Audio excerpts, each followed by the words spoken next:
paano kaya kung kakantahin mo yung buwan na ang layo-layo sa genre ang ginagawa mo? Oh my gosh. Ako'y sa'yo. May kasunod pa. Dali. Ikaw ay akin.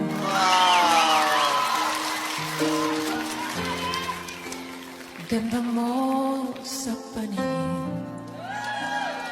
Parang ang baba pa lang. Tataas ako.